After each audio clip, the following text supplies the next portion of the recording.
Friends, मेरे और एक वीडियो में आपका बहुत बहुत स्वागत है। ये Hyundai i10 का ECM है। इसमें प्रॉब्लम है कि गाड़ी स्टार्ट नहीं हो रही है और क्लस्टर में इंजन का सिंबल और ई मोबिलाइज़र की का सिंबल भी नहीं आ रहा है। ये ECM टोटली डेड है। तो खोलते हैं इसको और करते हैं रिपेयर। ECM को खोल दिया और मैंने मेरे यूनिवर्सल कैन केबल को कनेक्ट किया है। इससे चेक करते हैं।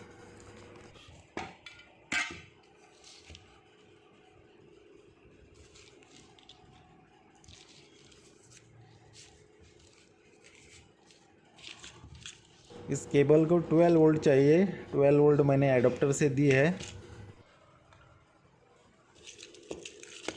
और मैं यहाँ बटन ऑन करता हूँ, इग्निशन ऑन करता हूँ। तो देखो, ई मोबिलाइज़र और इन चेक इंजन लाइट दोनों नहीं आ रहा है।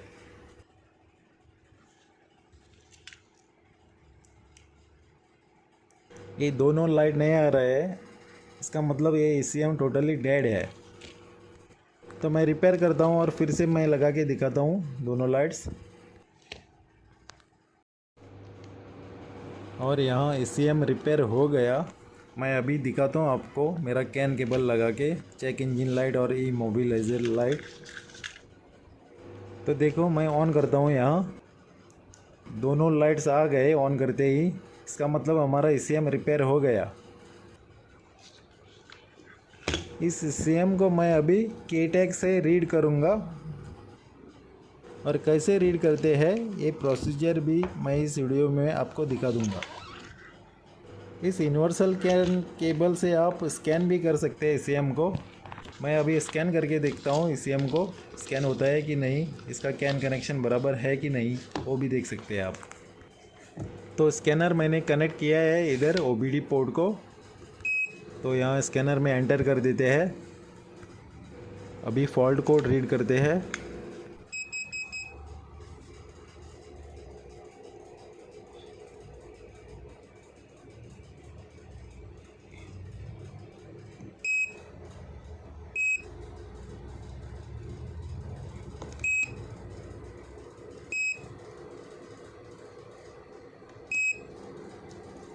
ये पूछ रहा है कि कौन सी गाड़ी है हमारी। ये Hyundai है। Hyundai में जाते हैं कोड रीड करने के लिए।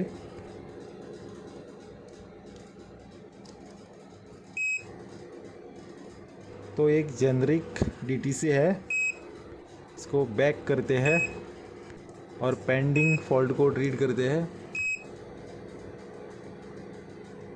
तो यहाँ एक फ्यूल पंप का DTC है।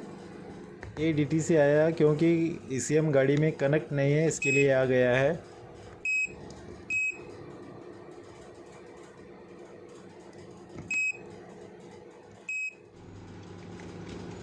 अभी रीड करते हैं इसको KTAG से।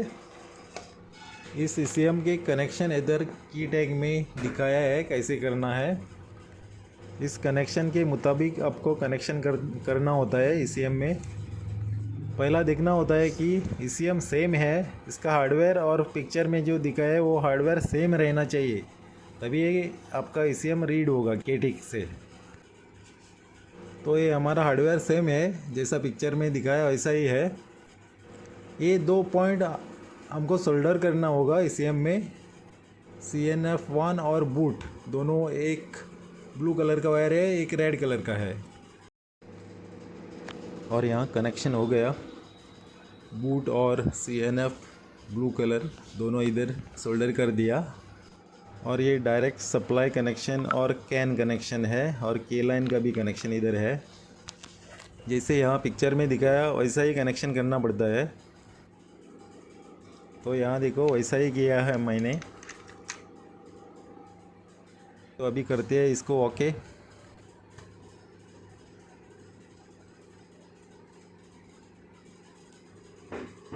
और यहाँ रीड कमांड दे देते हैं।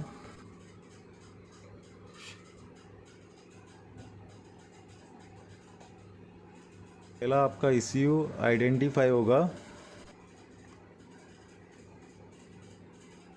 हाँ, रीडिंग लाइट आ गई।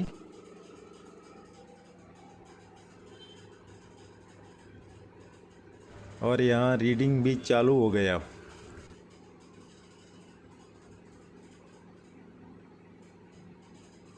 ये सब रीडिंग होने तक 10 मिनट जाएगा। मैं वीडियो पॉज करता हूँ यहाँ।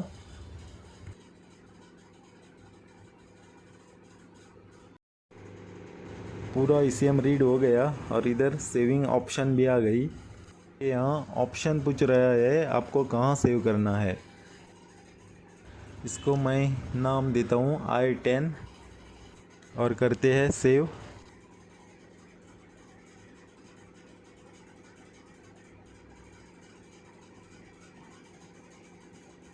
इधर पूछ रहा है कि अलग अलग फ़ाइल चाहिए कि एक फ़ाइल चाहिए। मैं इधर यस करता हूँ क्योंकि मुझे अलग अलग फ़ाइल चाहिए और फाइल सेव हो गई।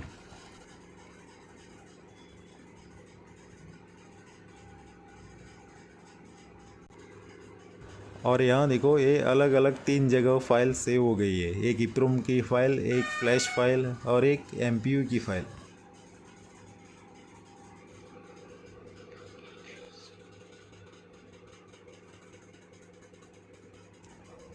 अभी ये कनेक्शन सब निकाल देते हैं और ECU को सील करते हैं और जाते हैं गाड़ी के पास इंस्टॉल करने के लिए।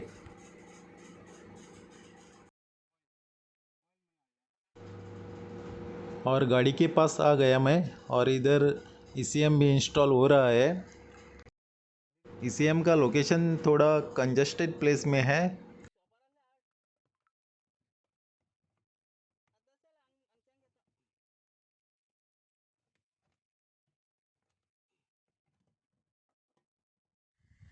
ECM लगा दिया और भाई साहब अभी बैटरी का कनेक्शन कर रहे हैं। बैटरी का कनेक्शन हो गया। अभी मैं यहाँ चाबी ऑन करता हूँ और देखो यहाँ इंजन का लाइट और इमोबिलाइज़र का भी लाइट आ गया। अभी करते हैं गाड़ी को स्टार्ट।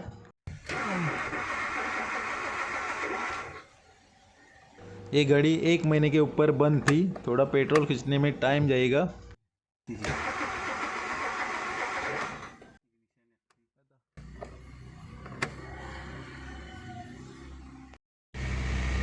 और यहाँ गाड़ी स्टार्ट हो गई। एक 5-6 बार ट्राई करने के बाद गाड़ी स्टार्ट हो गई।